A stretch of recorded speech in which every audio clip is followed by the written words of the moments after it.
स्वागत है दोस्तों आप सभी लोगों का आपकी अपनी टाइम्स ऑफ नॉलेज फैमिली में। दोस्तों मैं माफी चाहूंगा कि आपको जल्द से जल्द अपडेट नहीं दे पाया और आपके कमेंट्स की रिप्लाई नहीं कर पाया क्योंकि तबीयत थोड़ी सी खराब चल रही है। तो अभी मैं यहाँ पर एफसीआई की जो बात कर रहा हूँ, यहाँ पर एफसीआई की रिक्रूटमेंट निकला है। 4100 प्लस वैकेंसीज है दोस्तों, 4100 प्लस वैकेंसीज। और यहाँ पर जो रिक्रूटमेंट निकला है काफी बड़ी नंबर ऑफ वैकेंसी निकली है और आपके लिए अच्छा मौका है क्योंकि आरआरबी है, एसएससी भी आ रही है और साथ ही में एफसीआई इतनी बड़ी रिक्रूटमेंट लिया है। तो इस तरह से आपको काफी अच्छी वैकेंसीज देखने को मिल रही है इस ईयर। तो अब मेहनत करते रहिए, इस ईयर के एंड में सबको सिलेक्शन चाहिए दोस्तों। तो यहाँ पर देखिए एफसीआई जो है 4100 प्लस की वैकेंसीज की बात करूं तो यहाँ zone wise and post wise vacancies लाया दोस्तों, इकट्ठी नहीं लाया। आपको जोन वाइज और पोस्ट वाइज जाना होगा जिस तरह आप आरआरबी में जाया करते थे। अब देखिए यहाँ पर जब से पहले मैं सारी चीजें देख लेता हूँ, यहाँ पर अब जो जोन की बात कर रहा हूँ, जोन की वैकेंसीज और डिटेल्स पढ़ लेते हैं। उसके बाद मैं मेन की पॉइंट जो है इस नोटिफिकेशन के वो बता दूंगा, समअप कर दूंगा एक साथ, आप समझ लीजिएगा उसको अच्छे से सुनकर। और साथ ही में उसके अलावा कुछ क्वेरीज रह जाएगी वो हम नेक्स्ट वीडियोज में कवर कर लेंगे और आप कमेंट जरूर कर दीजिएगा। मैं मेन सारी चीजें कर दूंगा जिससे आपको इसमें प्रॉब्लम ना आए, आपको मेन इसका कंक्लूजन समझ में आ जाए। तो दोस्तों जोन वाइज सबसे पहले मैं बात करूंगा नॉर्थ जोन की। यहाँ पर पोस्ट कोड दे रखा है, पोस्ट दे रखा है, मिनिमम एज लिमिट दे रखी है, पे स्केल दे रखी है, अलग अलग कैटेगरीज की वैकेंसी भी दे रखी है, टोटल भी बता रखी है। यहां पर देखेंगे आप ईडब्ल्यूएस दिख रहा है आपको, ये भी प्रोवाइड कर रखा है कि ईडब्ल्यूएस इकोनॉमिकली वीकर सेक्शन के लिए भी रिजर्वेशन जो है, जिस तरह सेंट्रल गवर्नमेंट में जितनी भी एग्जाम्स होंगी, जितना भी रिक्रूटमेंट होगा 1 फरवरी 2019 के बाद से सब में ये लागू होगा। और जब भी बनना चालू हो जाएगा बनवा लीजिएगा, कोई फेक मत बनवाइएगा क्योंकि क्रॉस वेरिफिकेशन के टाइम अगर आपको फॉल्स इंफॉर्मेशन पता चलती है उनको तो आपकी नौकरी भी चले जाएगी, कोई मतलब नहीं रह जाएगा मेहनत का। तो ये देखिए ईडब्ल्यूएस का भी यहाँ पे इन्होंने बता रखा है। तो यहाँ पे पोस्ट जल्दी से हम रीड अप कर लेते हैं। जेई सिविल इंजीनियरिंग की, इसकी जो एजुकेशनल क्वालिफिकेशन है वो हम नीचे बाद में पढ़ेंगे, पहले जल्दी से पोस्ट देख लेते हैं। जेई सिविल इंजीनियरिंग यहाँ पर बोला गया है, पे स्केल 11,000 से 29 लगभग 30,000 मान लीजिए। और ये पे स्केल भी रिवाइज होगी। ओके, मिनी मैक्सिमम जो एज लिमिट दे रखी है वो 1 जनवरी 2019 तक की बता रखी है और उसका बोला गया है 28 साल यानी 28 ईयर्स की बोल रखी है। रिलैक्सेशन भी है अलग अलग कैटेगरी के लिए, वो हम नीचे देखेंगे। साथ ही में टोटल वैकेंसी बोलूंगा यहाँ 46 है, पीडब्ल्यूडी कैंडिडेट्स को भी मिला के अलग से वैकेंसी यहाँ बता रखी है। यहाँ पे मैं सिर्फ टोटल की बात करूंगा, ठीक है, कैटेगरी वाइज आप लोग देख लीजिएगा। जेई इलेक्ट्रिकल मैकेनिकल के लिए कंबाइंड रिक्रूटमेंट है, कंबाइंड है यहाँ पर वैकेंसी और टोटल नंबर, एज लिमिट भी सेम है, पे स्केल भी सेम है और टोटल यहाँ पर वैकेंसी है 30।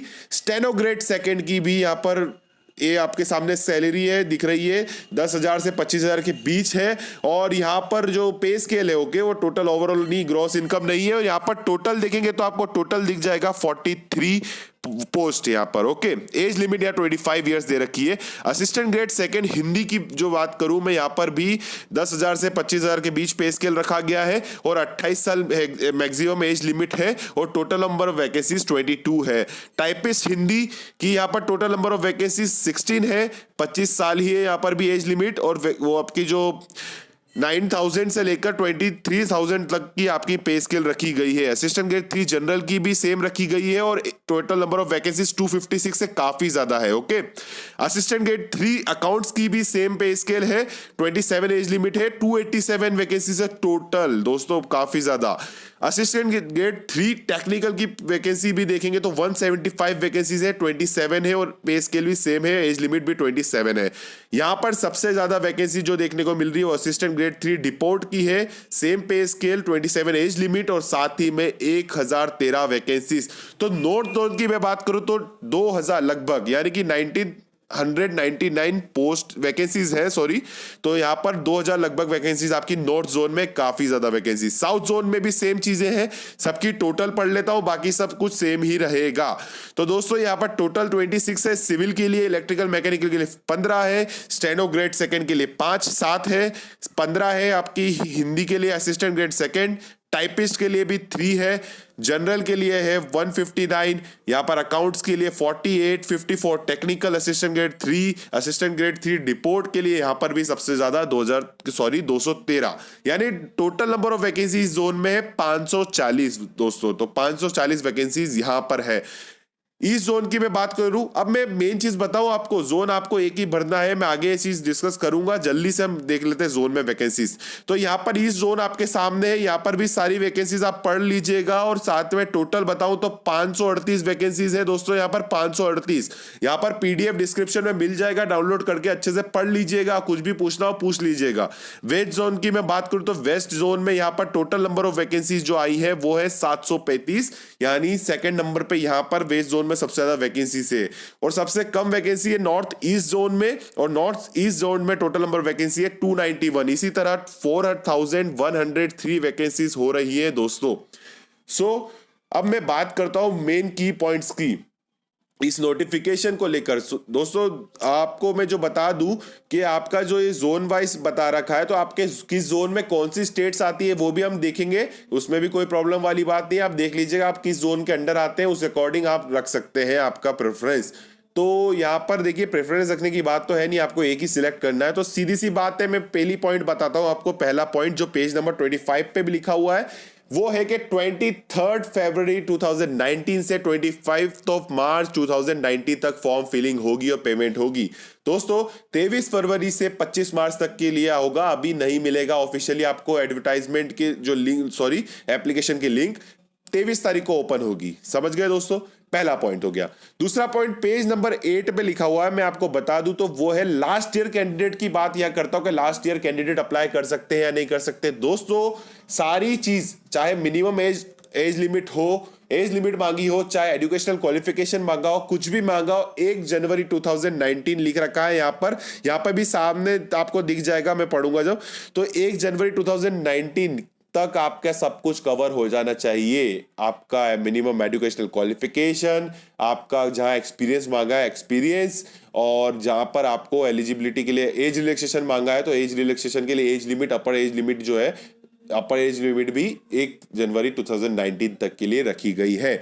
तो ये थी बात। अब यहाँ पर देखिए ईडब्ल्यूएस वालों के लिए भी है, तो सर्टिफिकेट और सारी चीजें आपको यहाँ नीचे मिल जाएगी इस नोटिफिकेशन में, कोई प्रॉब्लम वाली बात नहीं है। मैं 22 पे चलता हूँ सीधे, पेज नंबर 22 की मैं बात करूँ, यहाँ पे देखिए सारी चीजें आपको मिलेगी और पढ़ लीजिएगा, एज रिलैक्सेशन और ये सारी चीजें। मैं अभी इंपॉर्टेंट चीज बताता हूं, पेज नंबर 22 पे लिखा हुआ है, आप पढ़ लीजिएगा।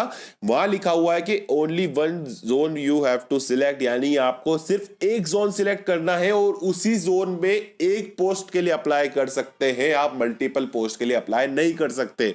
तो दोस्तों एक ही जोन सिलेक्ट करना है, ध्यान से एक जोन सिलेक्ट करेंगे आप लोग और एक पोस्ट के लिए अप्लाई कर सकेंगे आप। वो आपकी चॉइस है, आप किस पे जाना चाहते हैं आपके एजुकेशनल क्वालिफिकेशन के अकॉर्डिंग।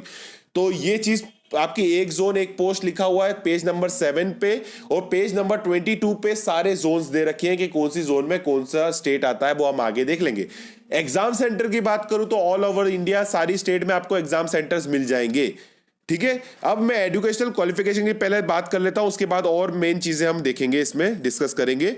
तो एजुकेशनल क्वालिफिकेशन देखेंगे आप, तो यहाँ सिविल इंजीनियरिंग के लिए बोला गया डिग्री और डिप्लोमा दोनों चलेगा। अगर डिग्री है तो ठीक है, डिप्लोमा है तो 1 साल का एक्सपीरियंस यहाँ पे मांगा गया है।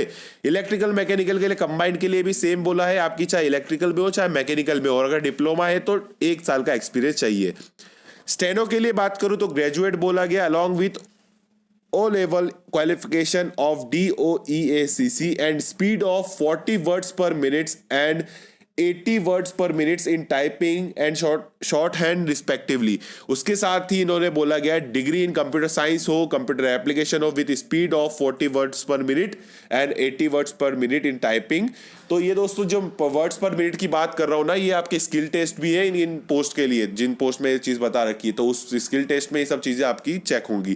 तो ये आगे हम और भी डिस्कस करेंगे स्किल टेस्ट। तो एग्जाम पैटर्न अब अलग से डिस्कस करेंगे, क्योंकि एग्जाम पैटर्न और एग्जाम सिलेबस जो देखा काफ़ी इन्होंने अलग दे रखा है, बहुत आपको तकलीफ होगी समझने में एक साथ, इसलिए मैं वो अलग से समझाऊंगा सारी चीज़ें। बहुत बड़ा तरीके से इन्होंने दे रखा है, अलग अलग पोस्ट के लिए अलग अलग फेसेस, अलग अलग आपके एग्जाम्स होंगे। जनरली 2 एग्जाम्स होंगे आपके 2 फेस में, और किसी किसी में 3 फेस होगा, तीसरा फेस आपका स्किल टेस्ट होगा। ठीक है, हिंदी की बात करूं तो यहाँ पर स्टेनो के बाद हिंदी जो है उसमें बोला गया डिग्री बोला गया है। ठीक है, हिंदी में, Hindi is a main subject. Okay, English में प्रोफिशिएंसी होनी चाहिए, 1 ईयर एक्सपीरियंस होना चाहिए ट्रांसलेशन का, इंग्लिश टू हिंदी या फिर हिंदी टू इंग्लिश, ये भी बोला गया है। डिजायरेबल बोला होगा, अगर पीजी कर रखा है तो डिजायरेबल है, पीजी वाले भी दे सकते हैं। टाइपिस्ट हिंदी की बात करूँ तो ग्रेजुएशन होना चाहिए, 30 वर्ड्स पर मिनट होनी चाहिए Hindi typing. Preference will be given, उनको दिया जाएगा जो इंग्लिश हिंदी दोनों को बाइलिंगुअल टाइपिंग कर सकते हैं, साथ ही में उनको कंप्यूटर का नॉलेज होगा तो उनको ज़्यादा प्रेफरेंस दिया जाएगा। जनरल की बात करूं तो यहाँ पर बोला गया graduate degree in any discipline, किसी भी डिसिप्लिन में होना, आपको ग्रेजुएशन होना चाहिए और साथ ही में कंप्यूटर का नॉलेज होना चाहिए। अकाउंट्स की बात करूं तो bachelor of commerce from a university, और इसमें कंप्यूटर की प्रोफिशिएंसी होनी चाहिए आपको। तो अकाउंट्स के लिए भी यहाँ पर, कॉमर्स के लिए बोला है, बी कॉम वाले भर सकते हैं। यहाँ पर देखेंगे टेक्निकल की बात करो असिस्टेंट ग्रेड 3 की, तो यहाँ पर एज कोड रखा गया है, और यहाँ पर साथ में बीएससी आपने एग्रीकल्चर से किया है तो भर सकते हैं आप। BSc with any of the following subject, आपने बोटनी से किया हो, जूलॉजी से किया हो, बायोटेक से किया हो, बायोकेमिस्ट्री, माइक्रोबायोलॉजी, फूड साइंस, किसी से भी कराओ बीएससी आप भर सकते हैं। बीटेक किया हो फूड साइंस से या बी किया हो तो भर सकते हैं, फूड साइंस टेक्नोलॉजी से किया हो तो भी भर सकते हैं, एग्रीकल्चर इंजीनियरिंग की है तो भी भर सकते हैं, बायोटेक्नोलॉजी कर रखी है तो भी भर सकते हो। एक लास्ट अब बची हुई है पोस्ट, वो है डिपोर्ट की है, AG3 यानी असिस्टेंट ग्रेड 3 डिपोर्ट। यहां पर भी बोला गया किसी भी डिसिप्लिन में डिग्री होनी चाहिए, ग्रेजुएट डिग्री, तो आप भर सकते हैं इस फॉर्म को। तो दोस्तों ये हो गया हमारा मिनिमम एजुकेशनल क्वालिफिकेशन, ये भी 1 तारीख से यानी 1 जनवरी 2019 तक कंप्लीट हो जाना चाहिए। इसके बाद होता है तो नहीं भर सकेंगे, लास्ट ईयर वाले ध्यान रखिएगा इस चीज का। और आपके एक्सपीरियंस जहां बोला है वो भी इसी तारीख तक होना चाहिए, क्रूशियल डेट है, ओके। एज लिमिट भी यहीं तक के लिए बोल रखी है। यहां पर देखिए जो मैं बात बता रहा था आपको, एक जोन के लिए एक पोस्ट, यहां पर लिख रखा है कि आप सिर्फ एक ही जोन में अप्लाई कर सकते हैं, चाहे कोई सा भी जोन हो, और उसमें उसी जोन के अंदर आप किसी भी एक पोस्ट के लिए अप्लाई कर सकते हैं, चाहे A भी हो, C हो, D हो, E हो, जो मैंने आपको बात बताई थी। अब जो अगली इंपॉर्टेंट बात यह है कि आपका जो बात आई थी सारी चीजें ऑनलाइन होगी, ये तो ठीक है, एग्जाम भी ऑनलाइन होगा कहीं। और यहाँ पर साथ में बताऊं आपको इंपॉर्टेंट चीज जो बताने वाला था वो बताने वाला था, एग्जाम फीस की मैं बात करने वाला हूं। तो है वो ये है कि जनरल ओबीसी वाले को 500 रुपये भरना है एग्जाम फॉर्म के लिए। ST SC फीमेल कैंडिडेट जितने भी हैं, ST SC हो या फीमेल कैंडिडेट्स हो या फिर PWD कैंडिडेट्स हो, उनको फीस नहीं भरनी है। तो यहाँ पर पेज नंबर 26 पे ये डिटेल लिख रखी है, ओके। अब मैं बात करने वाला हूं कि नॉन क्रीमी लेयर को, आपको जो नॉन क्रीमी लेयर वाले हैं उनको तो आपको मिलेगा सब चीजें, एज रिलैक्सेशन भी मिलेगा, साथ ही में ओबीसी का कैटेगरी आपको रिजर्वेशन भी मिलेगा। बट जो क्रीमी लेयर में आ जाते हैं जिनकी फैमिली इनकम 8 लाख से ज्यादा है, वो लोगों को ना एज रिलैक्सेशन मिलेगा ना ही आपको रिजर्वेशन मिलेगा, आप जनरल कैटेगरी के अंदर काउंट होंगे, ये चीज ध्यान रखिएगा, ठीक है। तो एग्जाम पैटर्न और सिलेबस तो हम अच्छे से डिस्कस करेंगे अलग तरह से। एग्जाम सेंटर्स मैंने बताया आपको सारी स्टेट में है, कोई प्रॉब्लम वाली बात नहीं है। लास्ट ईयर कैंडिडेट्स की भी मैं बात कर चुका हूं कि लास्ट ईयर कैंडिडेट्स फॉर्म भर सकते हैं या नहीं भर सकते। 1 तारीख तक आपकी कंप्लीट हो रही है तो भर सकते हैं, अदरवाइज नहीं। जो बैकलॉग वाले होंगे उनका रिजल्ट आ जाता है तो वो भर सकते हैं, अदरवाइज जो लास्ट ईयर में होंगे, जो ऑब्वियसली वो तो आपका अगस्त तक ही कंप्लीट होने वाली है सारी चीजें, तो आप लोग नहीं भर पाओगे। तो ये चीजें थी। अब यहाँ देखिए मैं और चीजें आपको बता दूं तो आपको मैं ले चलता हूं सीधे। EWS वाले भी ध्यान रखिएगा, जो सर्टिफिकेट्स आपके बनेंगे तो आप वैलिड बनवाइएगा, यानी उसमें कोई भी फॉल्स इंफॉर्मेशन के साथ मत बनवाइएगा। क्रॉस वेरिफिकेशन के टाइम अगर आपको ये चीज पकड़ी जाती है तो आपको एग्जाम भले ही आप सिलेक्ट हुए होंगे पर आपको रिजेक्ट कर दिया जाएगा, कोई मतलब नहीं रह जाएगा मेहनत का। तो ये चीज ध्यान रखिएगा। चलिए अब आगे देखिए, यहाँ पर एग्जाम पैटर्न और सारी चीजें बहुत सारी दे रखी है, काफी डिफिकल्ट है समझना, आप इसे आराम से अलग से समझेंगे। और आप एक बार ध्यान दे दीजिएगा, पढ़ लीजिएगा इनके सिलेबस और ये सब चीजें, क्योंकि इन्होंने काफी अलग तरीके से बहुत तो समझाया गया है। यहाँ पर समझाया तो कुछ नहीं है, अलग तरीके से लिखा है सब कुछ, आपको इजी वे में नहीं सब लिखा हुआ है यहाँ पर, तो हम अलग से इस चीज को समझेंगे, इस वीडियो में नहीं समझेंगे। तो यहाँ पर ये चीजें हो गई है। अब बाकी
सब हम 23 तारीख को देखेंगे और आपको बताएंगे किस तरह आपको फॉर्म फिलअप करना है। कोई प्रॉब्लम नहीं है। बाकी जितना भी डाउट्स होगा इस नोटिफिकेशन को लेकर तो आप पॉइंट नंबर या फिर कुछ भी चीजें कमेंट कर दीजिएगा, मैसेज कर दीजिएगा, कुछ भी कर सकते हैं, मेल भी कर सकते हैं। तो पॉइंट नंबर आप जो भी पॉइंट है वो स्क्रीनशॉट भेज दीजिएगा, कमेंट में भी मैसेज में भी स्क्रीनशॉट भेज दीजिएगा और जो कमेंट कर रहे हैं वो पॉइंट नंबर मेंशन कर दीजिएगा कि मुझे ये चीज़ यहाँ पर थोड़ी बहुत डाउटफुल है, समझ नहीं आ रही है। चलिए तो दोस्तों सारी चीज़ें ऑलमोस्ट हो चुकी है। गला खराब था, ज़्यादा अच्छे से बोल नहीं पाया, आवाज़ आपको वॉइस क्लियर नहीं आई होगी तो माफ़ी चाहूँगा। बाकी सारी चीज़ें मैं ऑलमोस्ट बता दी है इंपॉर्टेंट। बाकी आप लोग देख लीजिएगा, इसको पढ़ लीजिए, डाउनलोड कर लीजिए, डिस्क्रिप्शन में लिंक दे दिए मैंने, वहाँ से डाउनलोड करके देख लीजिए, समझ लीजिए अच्छे से और पूछ लीजिएगा जो भी पूछना है। ठीक है, हम नेक्स्ट अपडेट के साथ बहुत जल्द आपसे मिलेंगे और आपके कमेंट के रिप्लाईज भी अब करना चालू कर देते हैं और फिर मिलेंगे हम इसी जगह आपकी अपनी फैमिली में। जब तक के लिए विदा लेता हूँ मैं। जय हिंद, वंदे मातरम।